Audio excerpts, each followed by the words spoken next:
అమరావతి రైతుల తరపున పోరాటం చేసేందుకు జగన్ సిద్ధపడుతున్నట్లు వార్తలొస్తున్నాయి. అమరావతి రైతులకు న్యాయం చేయాలన్న డిమాండ్ జగన్ నుంచి కింది స్థాయి నేత వరకు ఇప్పుడు వినిపిస్తోంది. చివరకు వైసీపీకి గుడ్ బై చెప్పిన విజయసాయి రెడ్డి సైతం అమరావతి రైతుల ప్రస్తావన తీసుకొస్తున్నారు. అందుకే ఫైనల్ గా అమరావతి రైతులను అడ్డం పెట్టుకుని వైసీపీ రాజకీయం చేస్తుందా అనే అనుమానం కలుగుతోంది. ఎందుకంటే అమరావతికి చెందిన ఓ వృద్ధురాలని జగన్ దగ్గరకు తీసుకువెళ్లారు. తప్పకుండా న్యాయం చేస్తానని, అమరావతి రైతులకు అండగా నిలబడతామని ఆయన భరోసా ఇచ్చారు. ఇప్పుడు అందరిలోనూ అనుమానం ఇదే.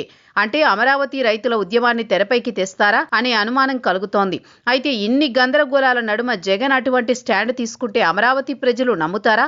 అసలు జగన్ రెడ్డిని రైతులు విస్మరిస్తారా అనేదే అనుమానమే. అమరావతి ప్రాంతానికి చెందిన శేషగిరమ్మ అనే 80 సంవత్సరాల వృద్ధురాలు జగన్ ని కలిశారు. బ్రహ్మకుమార్ అనే వ్యక్తి ఆమెను జగన్ వద్దకు తీసుకువెళ్లారు. ఆమెకు అమరావతి ప్రాంతంలో 5 సెంట్ల నివాస స్థలం ఉంది. అక్కడే ఆమె నివసిస్తున్నారు. ఆ కుటుంబం అంతా చనిపోయింది. ఒక్క మనవరాలు మాత్రమే మిగిలింది.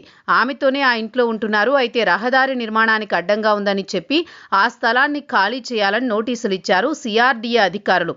ఉన్న ఫలంగా ఎక్కడికి వెళ్లిపోతామని, తమకు రిటర్నబుల్ ఫ్లాట్లు ఇవ్వాలని ఆమె కోరారు. కానీ అంత తక్కువ స్థలానికి టీడీఆర్ బాండ్లు మాత్రమే ఇవ్వగలమని సిఆర్డీఏ అధికారులు తేల్చి చెబుతున్నారు. ఈ వివాదం నడుస్తుండగా బాధితురాలు జగన్ ని కలవడంపై విస్మయం వ్యక్తమవుతోంది.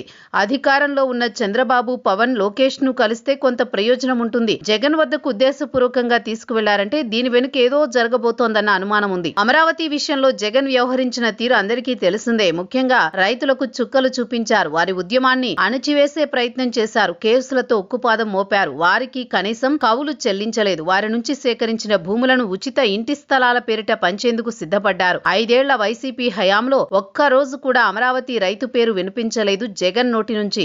కానీ ఇప్పుడు అమరావతి రైతు ఆయనను కలవడం, అండగా ఉంటామని చెప్పడం మాత్రం అనుమానాలకు తావిస్తోంది. అసలు అధికారంలో లేని జగన్ రెడ్డిని శేషగిరమ్మ ఎందుకు కలిశారు? మున్ముందు అమరావతి రైతుల ఉద్యమాన్ని తీసుకుంటారా అనేది ఒక అనుమానం.